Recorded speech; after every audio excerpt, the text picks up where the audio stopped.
All right, ladies and gentlemen, welcome back to episode 65 of the Facts Over Feelings podcast. I'm once again joined by Ryan Marister, who had a very good weekend for once. A lot That's of a his great teams week. won. His Cavs are looking good. His Browns looked really good on Sunday. Mhm. It's finally a podcast where it's not all about the dominance of Arizona sports. And, I regret to inform the audience this, but it's true. Cleveland sports is on a bit of a roll right now. Let's rein it Mhm. in. It'll still be Mhm. it'll still be a first round exit in the NFL playoffs and a play in loss in the NBA. But we'll Up to a talk more play-in about loss. that. We'll talk more about that in just a little bit. I'll toss it over to Ryan. I know he's been very eager all weekend to talk about Mm. his Browns. So Ryan, if you want to get us started with your analysis of the Browns and the Bengals game on Sunday. Trevor, I appreciate you letting me do this game first. I didn't think you were going to, but look, for everyone out there, my analysis is simple, okay? And here's what it is. No OBJ.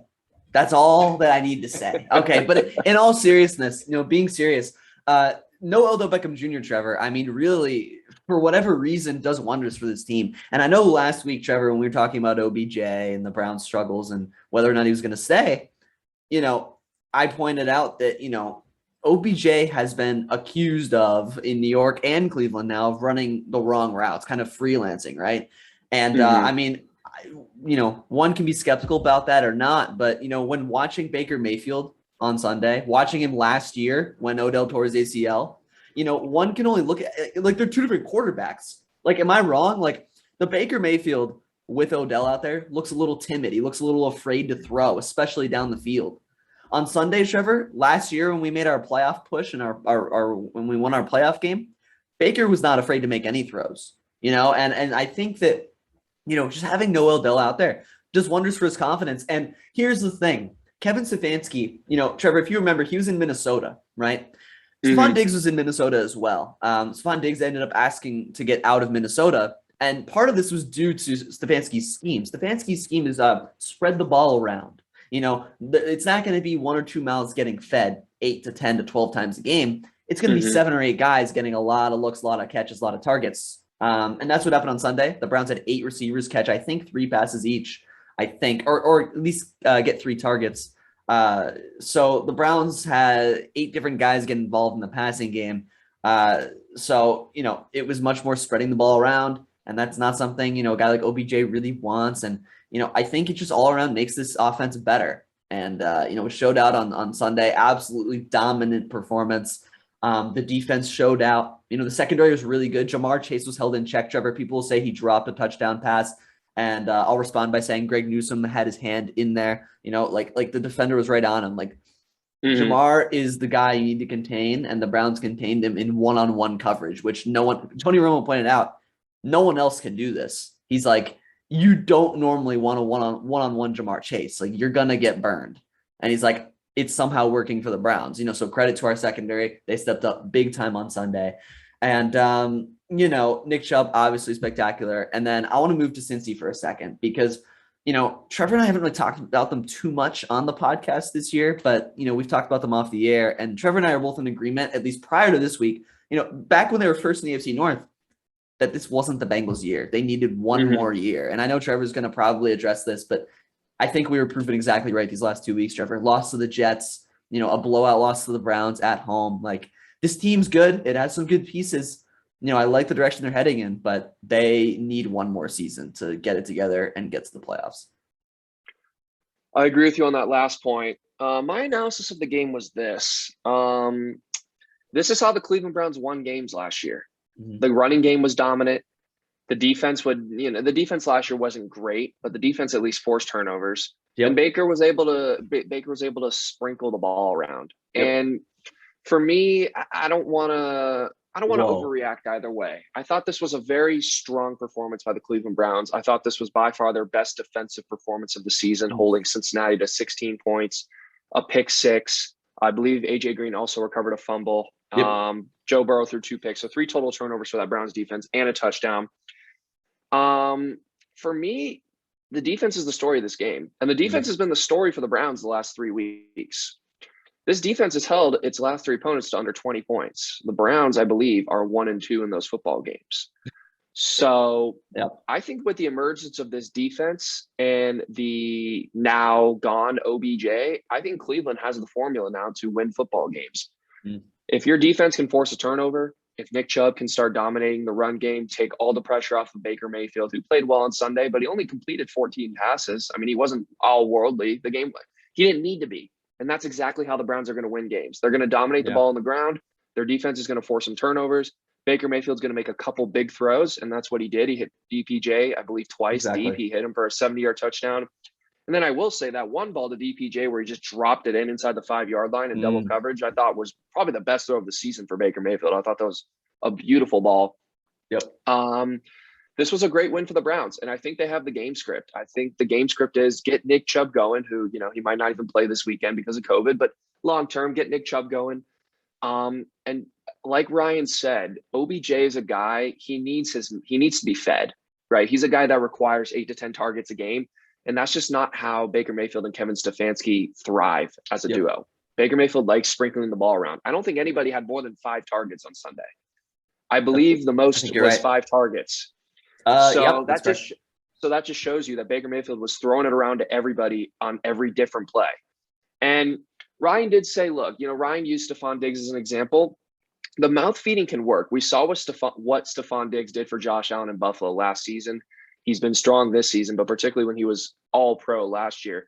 Yep. So if OBJ finds the right system where he can go to an offense where a quarterback can get him a lot of reps and get him a lot of targets, I think OBJ can still be very effective in this league. It just wasn't the right fit in Cleveland. And the Browns proved that right again on Sunday. It was a very strong performance by everybody. And I think Cleveland gets a little bit healthier. They get Kareem Hunt back eventually. Nick Chubb will be off of COVID soon. This is a team that can still win playoff games. They have a very deep roster. Yeah, and I wanted to add one thing to this, and it's just I'm telling you, thank you for pointing out those DPJ throws, because the Baker of the last 3 games, right, prior to this game, I don't think he makes that throw. If that's OBJ down there, I don't see it. Trevor, you've watched him a pretty good amount, I would say, the last month or so, right? You've watched a fair amount of Browns games, the Cardinals. I have, I have. And you watch the Steelers game on and off. The point is Baker wasn't making those throws. And I think it's just whether it's the trust in the players, whether it's just more confidence with OBJ not there. Baker he can people forget he can throw the ball accurately down the field. He's a gunslinger. In Oklahoma, he was a gunslinger. Last year, rookie year, he was a gunslinger. With OBJ in the field, for some reason, he just gets all timid. So for whatever rhyme or reason, people forget, though, he can push the ball down the field accurately. And I'm glad you pointed out those DPJ throws. And if you haven't seen it, go look up his throw to David Njoku for a touchdown, 3rd and 18, 3rd and goal. Great throw over the middle, just a perfect throw. One of his best throws of the season. Again, a throw I don't think he would have made in past games this year. So, I just think that it's addition by subtraction, getting rid of OBJ. And you're right, OBJ can thrive in a better system. Not a better system, a different system. I don't want to push this too hard. I want to move on to other stuff, but OBJ's rumored, to want to go to Green Bay, and that could work, right? Please don't. I mean, stay in the AFC. That'd be I great. will say, Green Bay needs a guy to be able to go over the middle. So I don't think OBJ's that guy. I think he's afraid of getting hit, honestly. But Aaron Rodgers loves to improvise, and so does Odell, clearly. So, I think that could be a good pairing, but I don't know. We'll see where OBJ goes. Trevor and I will definitely talk about it wherever he gets signed, but I suspect it won't be until the middle to end of this week. So we'll see what happens there. And then, Trevor, before we move on, do you have any thoughts about Cincinnati or not really? It's just same thing I said.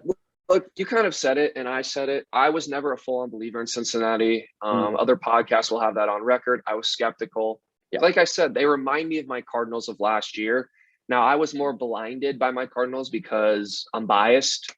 But they are a lot like my Cardinals of last year. They won a couple big games early in the season. They got off to a hot start. All of a sudden, now there's attention on you, right? How are you going to play?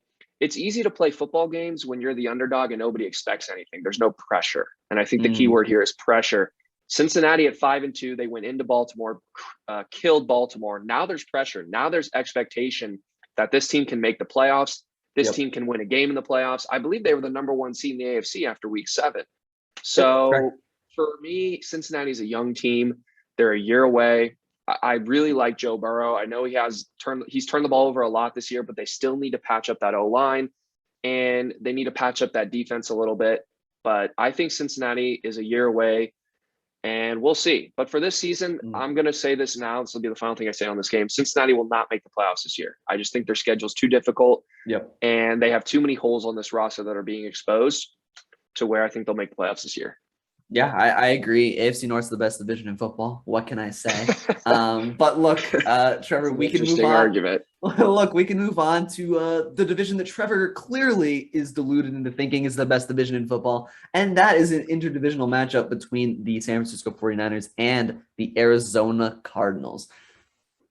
Trevor, I mean, look, like, I'm going to hand it over to you because this is your team, but I'm just going to say, like, you know, I'm pretty sure this is unexpected by every single NFL fan, let alone, you know, and Cardinals fans as well. Like, this is just, I did not expect this at all. I want to give you some perspective, and I'm going to come out right here and say this.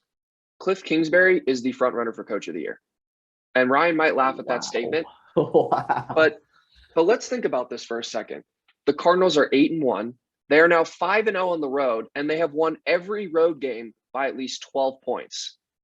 Not only are we winning road games, Ryan, we are blowing teams out of the water on the road. We blew your Browns out of the water. We blew the Titans out of the water, who are now the 1 seed. We blew San Francisco out of the water with our B team. Who else did we play on the road? I don't even remember. Jacksonville. I forget the Rams. Oh my, how did I forget? Jacksonville was our least convincing road game, and we won by 12. And then we beat the Rams by 3 touchdowns. So that deserves a lot of credit. Number 2, Colt McCoy had the second highest completion percentage of any game by any Cardinals quarterback in the history of the franchise. Oh my God. I believe it was like 86% completion percentage. That is all coaching. That is Cliff Kingsbury drawing up a beautiful game plan. Number 3, James Conner. I mean, talk about a resurrection of a career. Man. Cliff Kingsbury and Steve Keim found a hidden gem in James Conner, and Cliff actually admitted it before the season. He goes, I thought James was just kind of like a power guy, but James Conner is an explosive playmaking running back yesterday who had 175 yards from scrimmage and 3 touchdowns. So for me, Cliff Kingsbury thoroughly outcoached Kyle Shanahan, won this game without his all-pro quarterback, his all-pro receiver, his second best receiver, lost his running back and right guard on the first possession of the game. So right there, you're down, 5 key starters on the offensive side of the ball. Yeah. The offense still put up 31 points on the road in a divisional game. And I get it. San Francisco's not as good as people thought they were going to be, although I thought Jimmy Garoppolo actually played a pretty good game for the most part. I'm incredibly impressed with Cliff Kingsbury, and I'm going to come out here and say it. We're 8-1, and a lot of people think at least the first or second best division in football. 3-0 in the division, crushed the Rams, swept the 49ers. What more does this team need to do before they get the respect of being called the best team in the NFL, or Cliff Kingsbury gets the respect of possibly being the front runner for Coach of the Year at the halfway point in the season? Look, Trevor, I can't answer, right now who Coach of the Year might be. It's a little early for me. I will say, I mean, it's tough because it pains Ryan to admit this. Here's my thing is like, I really think that Kingsbury is one of those coaches that is a really good, offensive mind. I would agree. I just don't know how good of like a head coach he is, right? Like, look, like I get it. He's one of the best offensive minds in football. I think if he was an offensive coordinator, he'd probably be a top 3 offensive coordinator in this league right now.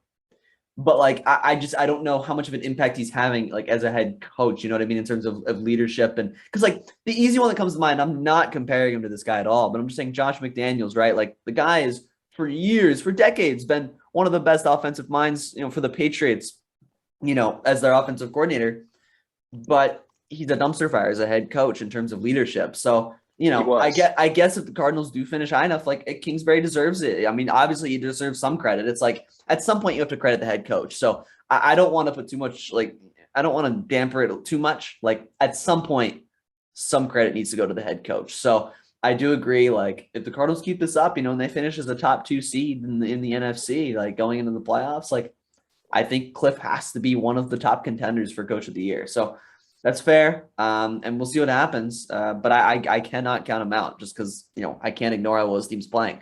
About this game specifically, I mean, look, like I'm gonna play a little devil's advocate here and just say, look, Mhm. like the 49ers are 0-4 at home, Trevor. Like this team's not good. That's Like bad. They've lost their last 8 home games. That is a problem. that's abysmal. I mean, look, here's the thing. Shanahan's a great offensive mind, and that offense does good in spite of Jimmy G, in my opinion. Like players are just schemed open consistently. Mhm. But I just, man, like 3-5, the defense just looks washed. I mean, they have Fred Warner. I mean, that's it. I mean, Nick Bosa's good, sure. They have no Not secondary. I think that's a big problem Yeah, I for mean, them. they're running Drake Kirkpatrick, Emmanuel Ah, Mosley. a Yeah, name I your do not boy. miss. I do Emmanuel not miss. Mosley is one of the most inconsistent corners in football. He can be great sometimes, other times he can get burned. I mean, like look, their Josh defense Norman, just a one season wonder, I would say. I would agree with that. And like at the end of the day, like this team, I think is just a below average football team. And I think that the Cardinals are at the point where they have confidence and they're a well coached team and they take care of business against poor teams. So I think that that's kind of one of these games. I will say, even if I believe that, I wouldn't expect the Cardinals to win by 14. So I mean, just credit to Colt McCoy. I mean, I have to give credit to Colt McCoy. The guy has played a really good football game. I mean, you talk about Case Keenum being one of the best backups in the league. I'd say that Colt McCoy is also on that list now. I mean, like the guy stepped up and played a quality football game. And He did. I mean, he's going to earn himself pretty much a lifetime deal in the NFL in some form as a backup quarterback. I mean, whether it's on the Cardinals or someone else, this guy's going to be, a coveted backup around the league just from this game alone. I mean, right? Mhm. So credit to him and his maturity over the years because I remember his Cleveland Browns days, and boy, were those messy. But he's obviously matured and improved. So credit to him. And yeah, I don't have too much else to say on this game. Cardinals are a balanced team. I guess their secondary is good. I mean, I think a lot of it has to do with I think Isaiah Simmons has taken a big step this year. He Just has taken a huge step. I think he's become a very impactful player. And wow, Trevor, Marcus Golden had a day against the Niners. I mean, wow. 3 sacks and 3 I think tackles for he loss. actually leads it. He has more sacks than Chandler Jones. I think Marcus Golden has 9 sacks this year, and Yeah. Chandler Jones only has 6. I mean, Chandler Jones, who? I mean, he has 1 sack since week 1. Like, wow. What happened? But anyway, yeah, this team's He's playing good playing. He's football. playing well. Okay. All right. Yeah, I believe you. But yeah, this team's playing good football and they're a I'll say consistent one more team. thing. I'll say one more thing. Go ahead. Look, and I doubted my Cardinals. I didn't know if they were for real. This team's for real. This team is the best team in the NFL. The herd hierarchy this morning put them at number 1, and I'm going to put them at the Kaufman hierarchy as number 1. Can I ask you a question? The Cardinals, yes, go ahead. Just a little unrelated. Did the herd hierarchy have the Browns in the top 10? Yes, I believe he had them at number 9 or 10. I forgot which Okay. one. Okay. Thank you. I believe they were in the top 10 though. They were. Okay. Anyway, continue. The Cardinals are number 1. Wow. Look, and I the more and more I think about it, this team doesn't have very many holes. It's an elite offense, as we know. It's a very good front 7, elite front 7 with J.J. Watt, who is not done for the year. They are not completely ruling him out yet, so we'll see. Even though his entire shoulder is broken. Anyways, and the special teams with Matt Prater is becoming a very strong special teams. I think, Ryan, you would agree Matt Prater is one of the better kickers in this league. So for me, the Cardinals are strong at all 3 phases of the game. There's not a lot of weaknesses. And look, here's why I think Cliff has done such a good job. When you're able to win a game like this with backups, that's coaching, that's culture. That's instilling belief in your guys that even when you're down star players, you can go win a football game. That's preparation. Colt McCoy was prepared. There was a game script. Cliff Kingsbury drew that game script up. And I thought he did a great job feeding James Conner all day. And James Conner was feasting on that 49ers defense. So for me, Cliff just has this team prepared week in and week out. He has them humble. It's a 1-0 mentality every week. And I think the players are buying into him. Did you see the penalty yesterday where Cliff got an unsportsmanlike conduct? Yes. where Norman walked over. I like that from Cliff. It was a 15-yard penalty, but I like that he got in Norman's face and, yelled, yeah, at him. I thought that's confidence right there. That's belief in your team. So for me, I think he's done a great job, and give Steve Keim a lot of credit as well. I think he's done a great job putting this roster together. But I could talk about my Cardinals all day. I know we got more to do, Ryan. So I want you – I have a lot to say about this next game, but take it away with the Chiefs-Packers game. This was an interesting one. Yeah. So, I want to move on to this game because I think that there's stuff to point out here. Look, one, the Chiefs are the luckiest team in football. I mean, to get Aaron Rodgers out, it's unbelievable, Trevor. My goodness gracious. I mean, it's so frustrating because, the AFC, Trevor, everyone keeps winning. But anyway, look, the Packers. Everyone's 500. I agree. 11 of 16 teams are above 500, actually. All right, well, 6 of them are one game above 500. But yeah, go ahead. Look, anyway, the Packers would have beaten the Chiefs by probably 14-20 if Aaron Rodgers was here. I mean, this game would not have been close. And I think this is scary if you're a Chiefs fan. Look, Trevor, for a while, I was like, no, the Chiefs will be fine. They'll be fine. That offense is elite. The defense will tighten up a little bit. And sure, the defense tightened up this week, but that was just because Jordan Love looked dazed and confused out there. I don't know what he was doing at practice this week, but he had delays of games. He didn't have the alignment of receivers wasn't always right. He wasn't going through his progressions correctly. I mean, to me he looked like a mess. So I think he was a little bamboozled going into Kansas City. That's a really hard environment to play your first career game in. So I guess there's that. But wow, he should have been much better. I could see the frustration on Devontae Adams' face on a lot of these throws that were going his way. He's just like, miscommunications, misfires from Jordan Love. So that must have been frustrating. But, this Chiefs team, Trevor, to be in this position, Trevor, only winning by 6 at home against a Jordan Love-led Packers team. No Jair Alexander. Mm-hmm. I mean, what has happened to your offense? I mean, wow. Good question. Horrible against Tennessee. And then you come out and do this? I mean, barely beat the Giants. They weren't great against the Giants. Put up 20? Something like around 20, there? Yeah. And then put up 13 against the Packers without their all-pro corner? I mean, come on. You're telling me Tyreek Hill couldn't do more? Travis Kelce couldn't do more? I mean, what is this? I don't know. I think that there's cause for concern. Patrick Mahomes completing 20 passes for 165 yards. 4.5 yards on average per attempt. Yeah, per attempt. I mean, 37 attempts. I mean, that's horrible. Not great. No, I don't know what else to say other than I'm watching this game and I think both these offenses look pretty bad. The Chiefs moved the ball early. I think they got out to a quick lead. They were I think they got down to the deep into Green Bay territory early. But after that, I mean, I didn't see much. I'm concerned. So I don't know. I would have to think their offense would figure this out. But if they can't and the defense goes back to struggling, which it will against someone other than Jordan Love, I mean, there is major cause for concern, Trevor.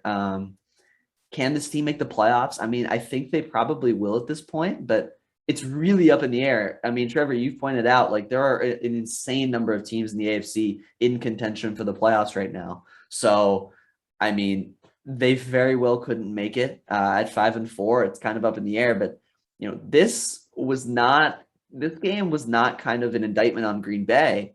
It was an indictment on Kansas City, and I would be concerned if I was a Chiefs fan. I have a slightly different view of this game.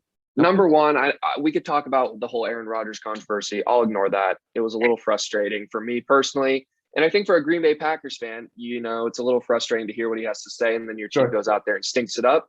And Aaron Rodgers might not even play this next week against Seattle where Russell Wilson comes back. So for me, Aaron Rodgers is partially to blame for all this, but that's another story for another day. To talk about this game, I think there's good and bad things that the Kansas City Chiefs should take away from this. Number one, I get Jordan Love isn't good, but your defense held an opposing team to 7 points. That's always a win. I don't care who you're playing. Okay. So for me, look, again, Jordan Love did look very off. He looked like a deer in headlights for a lot of the day, but I felt like Kansas City's D-line was pretty aggressive and got after him. I thought Chris Jones had a really good game as well on that D-line for Kansas City. So for me, this was always going to be a tough situation for Jordan Love. You're playing in a hostile environment against a desperate team with Super Bowl pedigree, on the road. And Green Bay was riding a high of a huge road win against my Cardinals the week before. So this was, and the whole Aaron Rodgers controversy all week looming over that team. This was always going to be a tough game for Green Bay to win. In terms of Patrick Mahomes, he's in a slump. This is the typical hitter slump in baseball. He just seems off, but I think he'll figure it out. And I know he's frustrated, and I'm sure this Chiefs offense is frustrated. But there's a blueprint to this Kansas City Chiefs offense. We saw it in the Super Bowl last year. If your D-line with 4 guys can get after Patrick Mahomes and you can drop the 2 safeties, that way Tyreek Hill doesn't beat you over the top, you can really limit this Kansas City offense. And because Patrick Mahomes is so prone to improvising and making the big play, he's baited into throwing a lot of dangerous passes, which a lot of them he completes, right? That's part of what makes him great, is his ability to make crazy plays happen.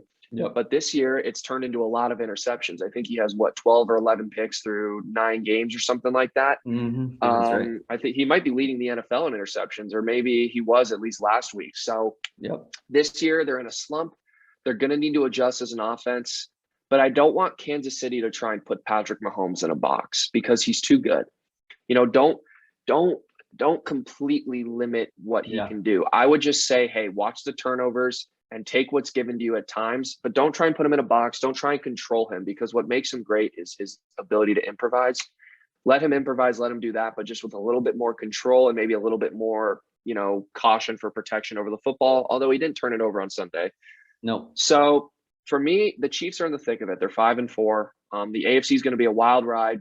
I was looking at a lot of the schedules for these AFC teams right now, teams like the Browns, the Steelers, the Patriots, the Chiefs. They all have really tough schedules. So for me, a team with 9 wins might get in just because everybody's going to beat each other up. So if Kansas City can go 4-4 in their next 8 games, they might be able to get into the playoffs. And I think they can easily go better than that. So for me, there's a little bit of panic in Kansas City, but I also think there's some encouragement with their defense playing so well. Yeah, I mean, look, it's fair to say that their defense stepped up this week. And I mean, look, it did. You're right. Holding an opponent to 7 points any week is a positive. But I don't know, man. Like, just watching that offense, Trevor, I mean, they're going to have to get used to being, more patient. And, that's what Green Bay did to them on Sunday. They made them be patient and, take their time down the field and not, go for the big play all the time. And they're going to have to get used to that. But, I don't know, Trevor. It'll be interesting. I want to think at some point they'll break through and just, get back to their gunslinging ways. But yeah, I don't know. It'll be interesting to watch. I mean, this AFC is absolutely stacked. I mean, Trevor knows, absolutely stacked. So we'll see what happens with the AFC playoff race. But I think we should probably move on and get to our final game here, Trevor. And it's a game that you wanted to talk about, and I know why. It's your boy, Justin Herbert. He had his bounce back game. Good for him. Trevor, what did you want to say about this game, the Chargers and the Eagles? What happened to the overrated Justin Herbert I kept hearing after 1 or 2 bad games? I saw Justin Herbert completely dominate and win a football game by himself yesterday. Drops, special teams errors, his defense not playing great, his defense not stopping the run game, his defense not containing Jalen Hurts on any play. And what does Justin Herbert do?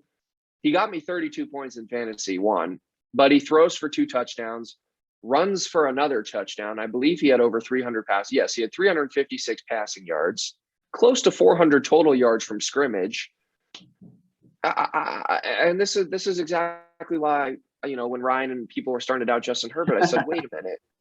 He's in his 2nd season. There's going to be some growing pains, right? He's not going to be perfect in his 21st start as an NFL quarterback.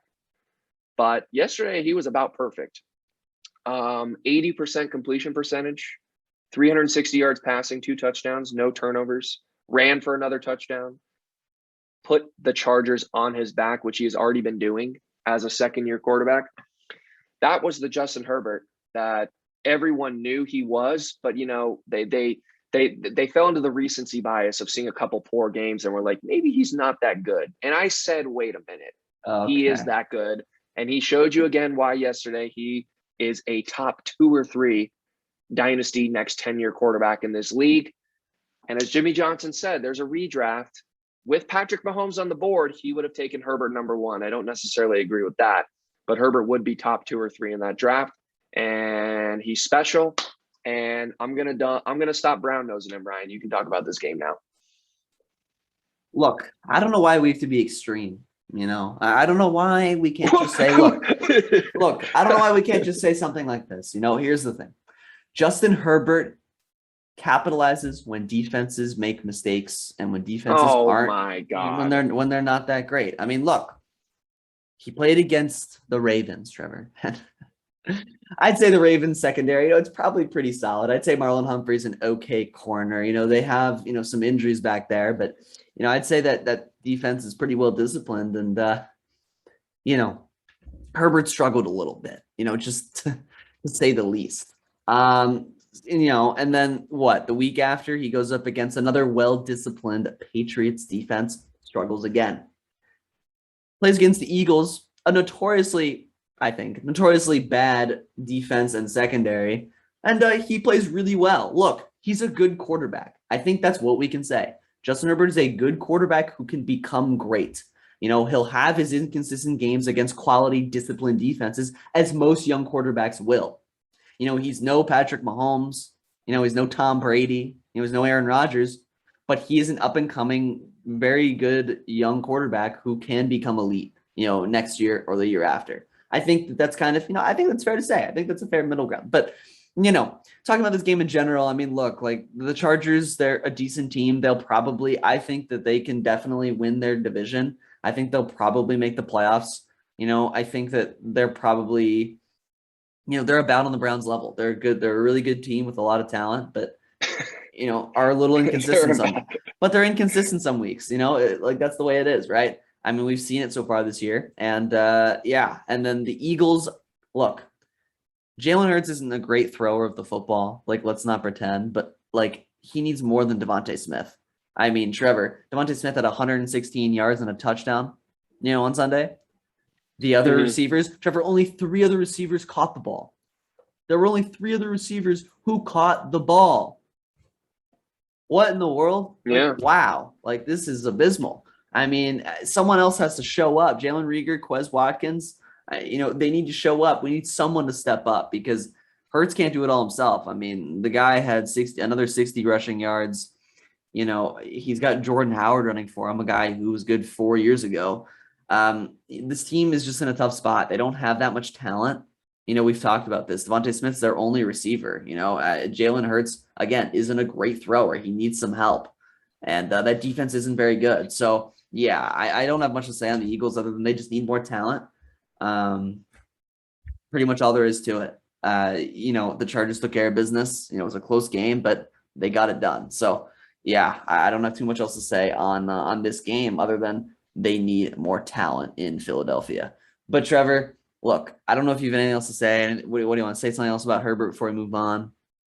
I just want people to remember that this guy is in his second season and he's already putting a franchise on his back and carrying them to the playoffs. That is Patrick Mahomes, Tom Brady-esque. I'm not saying he'll be that, but he is better. Gosh. He is better than just a very good quarterback. He is a top 7 quarterback in this league, I'd say.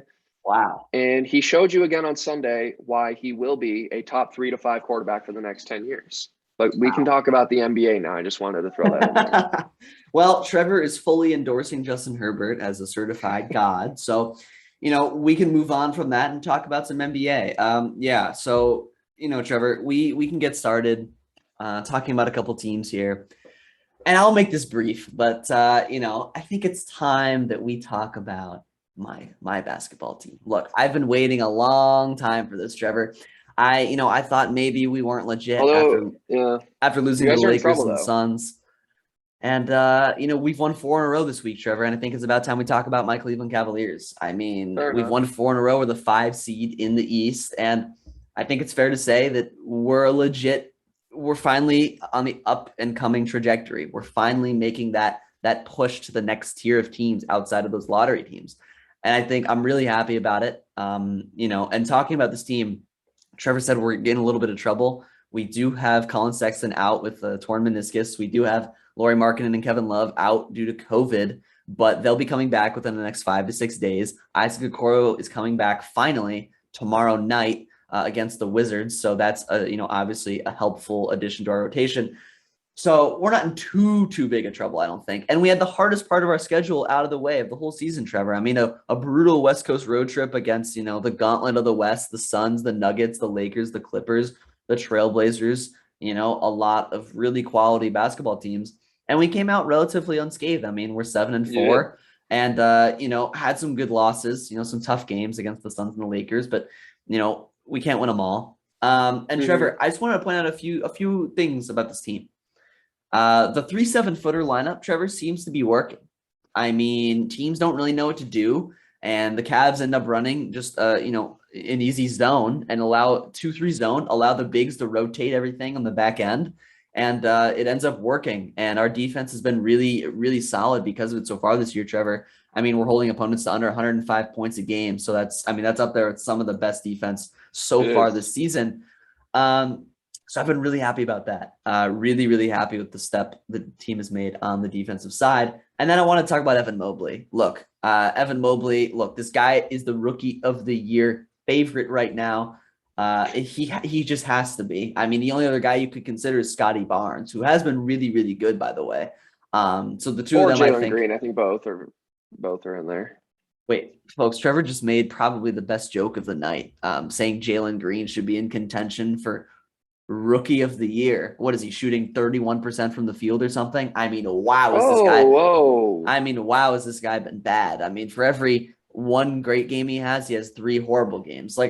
Anyway, Evan Mobley's been sensational. The guy is averaging, I mean, he's not only is he an elite defender already, I mean, he's averaging 15 points, 8 boards, 3 assists, a steal, a block and a half. I mean, the guy, he's just been terrific. I mean, he's just been absolutely terrific.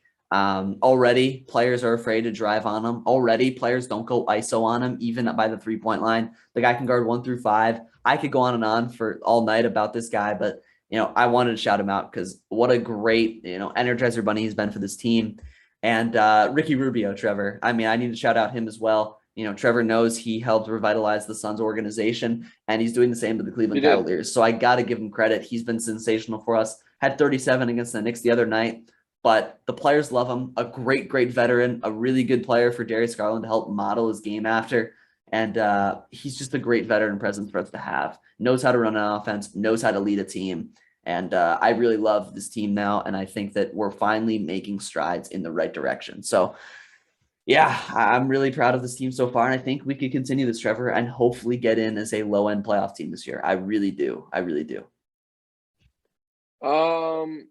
Look, this is just early NBA overreactions, if you ask me. The Cavs are playing ball, but here's the thing: the NBA is an average team because 16 out of 30 teams lost, and now with this extended in, 20 of the 30 teams technically have a postseason, right?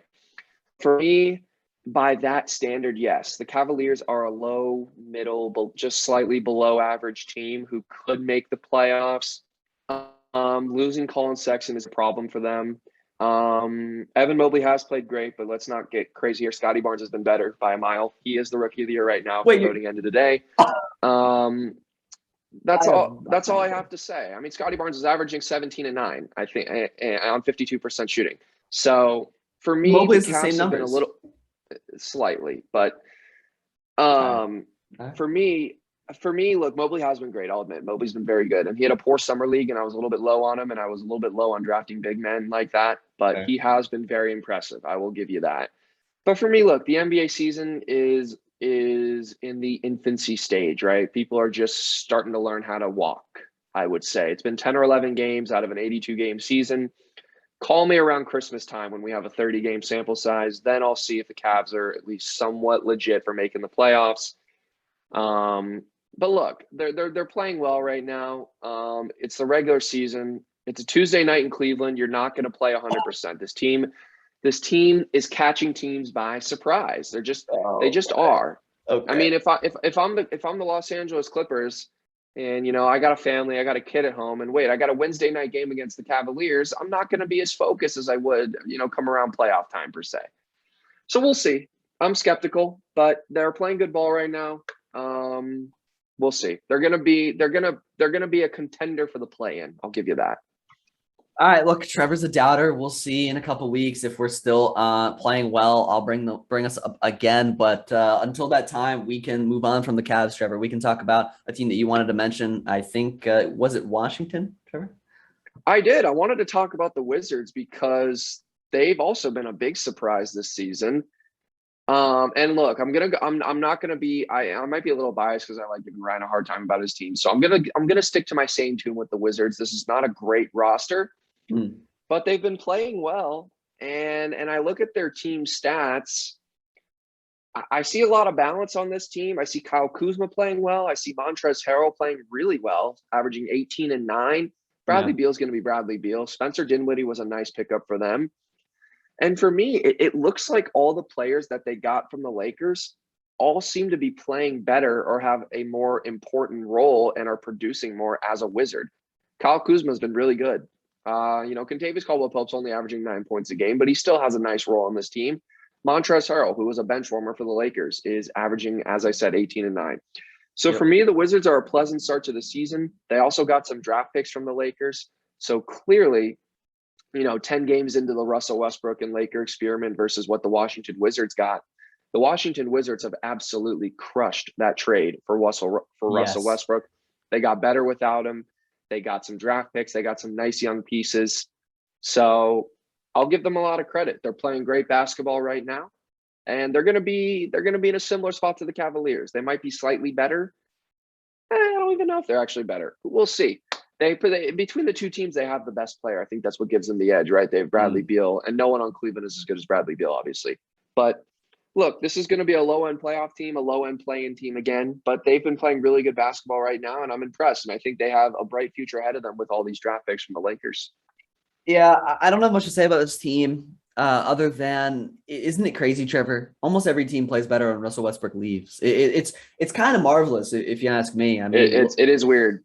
I mean, look at this team. Like, objectively, you'd think that they'd have less talent when Westbrook leaves, but I mean, Kuzma's looked pretty good. Caldwell Pope has been okay, and Harrell's looked like a 6th Man of the Year candidate. I mean, I'm going to be honest with you. The guy's coming off the bench, and he, as you said, playing really, really good basketball. And I mean, I don't know, Trevor. This team, I'm telling you, if a player like Westbrook leaves, I guess these teams just end up playing a little bit better, winning a little bit more, and we'll see if they can continue this. You know, later on in the season, as you said, you know, like the Cavs, can they continue this hot start to the year? We'll see. But I mean, this team's playing really well.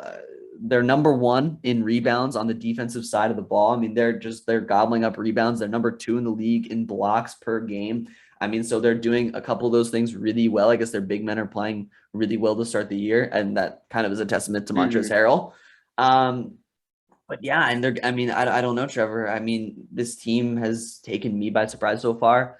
You know, we'll see if they can continue it, but I do think you're right. I think that the clear takeaway here is the 3 guys they got from the Lakers are just impacting them more in a positive way than Westbrook was. And I think Westbrook is with the Lakers right now.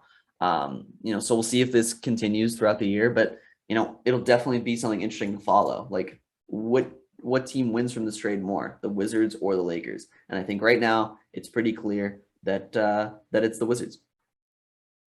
I would agree. And we'll see. The Eastern Conference has been a little bit weird to start the season. You know, you see teams like the Cavs and the Wizards and I guess the Knicks to a lesser extent, but the Brooklyn Nets are 6th.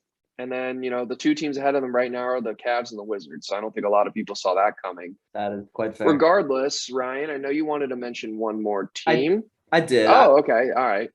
We're going to talk about the bottom of the barrel. I like it. We are, yeah. So, well, I wanted to flip it a little bit because real quick before we wrap this podcast up, I mean, like the Pelicans have been terrible. They've been outright horrendous. And, you know, I think Trevor has watched them maybe a little bit more than I have. I watched them once. They did play their Suns. Okay, well, I've watched a few of their games, and man, have they looked bad. And here's the thing, Trevor, like I'm watching it, and Ingram's missed 5 games, but when I've seen him, he is playing almost 40 minutes a game. He's getting double teamed on every offensive possession.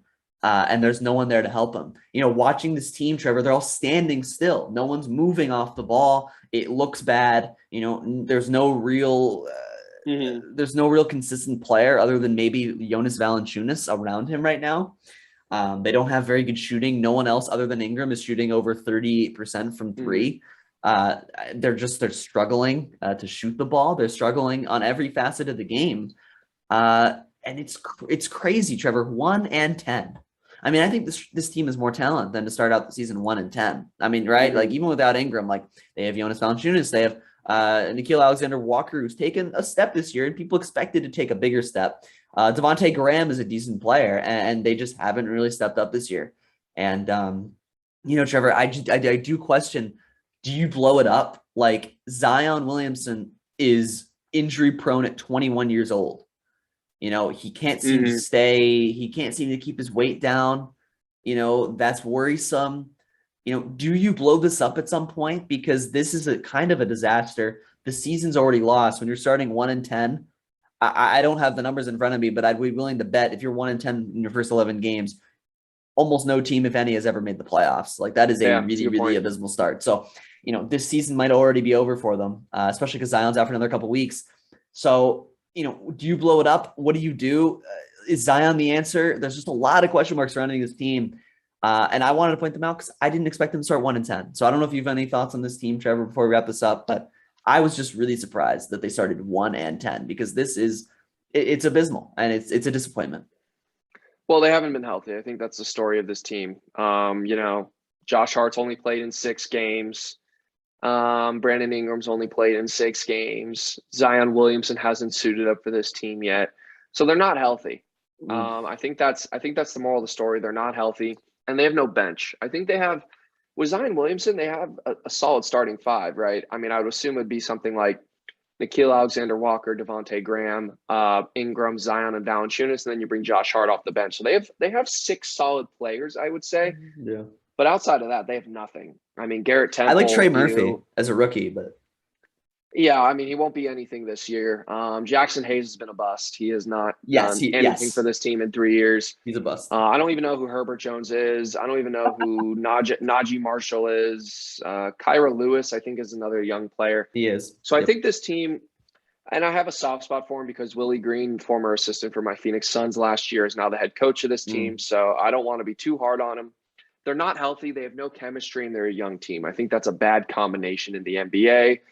I want to see, and Zion's been a real problem. I don't know what they're doing with him, if they're doing anything at all, but the fact that he is injury prone at 21 years old is a huge concern. And Charles Barkley said it. He said, when you're young, you shouldn't be getting injured consistently, unless it's some like fluke thing, but you shouldn't be having knee and ankle problems at 21 years old. And Zion looked fat. And I've been a defender of his body, but he looked fat when they showed him warming up against my Suns on TNT the other night. And they said, I believe he is like 300 pounds. And that's ridiculous. No NBA player should be 300 pounds. I don't even think Taco Fall, who is 7'7", is 300 pounds. So Zion is a huge problem right now. They need to get him on a strict, maybe they're trying and maybe Zion just doesn't have the commitment to do it, but they need to get Zion in shape and they need to get a bench. They don't have a bench. Yep. They have some nice young players: Ingram, Devontae Graham, Alexander Walker. Valanciunas has been a very solid big the last few years. So I'm not ready to I'm not ready to blow this thing up yet. I want to see how Zion, when Zion comes back, how they will do. I have a soft spot for him because of my guy Willie Green. Fair. But look, I think the biggest issue right now is Zion Williamson. I just think the fact that he is overweight, out of shape, injury prone. This was supposed to be your franchise player. And look, he's been really good when he plays, but he plays so sparingly and they're so overprotective of him. I don't know. I just think they're handling this Zion thing all wrong. And now he's 300 pounds. Yep, over 300 pounds. I mean, it's crazy. And I want to say one more thing. Like, if you redraft Trevor, I mean, John Morant's far and away the number 1 draft pick in this 100%. Draft. And 100%. It really is crazy, right? Like, just how a year and a half can change things, or 2 seasons, I guess, 2.5 years now, can change things. But man, like, John Morant is an MVP, dark horse MVP candidate this year. Zion's not even playing and he can't get his weight down. So it's just crazy how quickly it changes. We'll see what happens with these Pelicans, but I was just really shocked to see them at 1-10 to start the year. So I want to point them out. But yeah, Trevor, I think that about wraps it up for this podcast. I have no one really to shout out. I've really shouted out all my boys on this podcast already. So I have nothing else to say. You really have, haven't you? I really have. Yeah, I mean, yeah, go ahead. Shout out the University of Arizona football team. Snapped a 20-game losing streak past weekend in a thrilling 10-3 victory over Cal. Wow. So I was at a bar on campus, and a lot of people had a very good time seeing that. But regardless, the University of Arizona Wildcats have a longer win streak than half the teams in college football. So there you go. That's how I'm going to spin it. That is insane. Yeah, we have senior day this weekend. Maybe we'll get a 2-game win streak going, but I wanted to shout them out. And then that's about it. I wanted to shout out the dominance of my Arizona Cardinals, but I've already done that. And I'm going to continue to do that until we're not dominant, which I don't see that happening in the foreseeable future, Ryan. There you go. That's all I have to say. I think that's a good way to wrap up this podcast, don't you think? Sure. I agree. I guess, before I go, I'll shout out Cade Cunningham starting a solid 1 for 19 from 3 in his first few games. He finally made one the other night. It was a brilliant start to his career. I'm pretty sure they posted it on ESPN too. Wasn't it from the logo or something? Yeah, it was. It was a deep 3 from straight away. Yeah. So that's his one made 3-pointer, and it made SportsCenter's Instagram. That's interesting.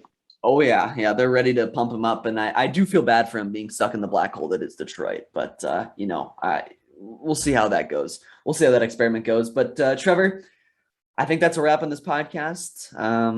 Thank you everyone for watching, and we will be back next week. And I am going to end this podcast before Trevor can put that hat on. So we'll see you all next week, and hope you enjoy. Go Suns, go Cards.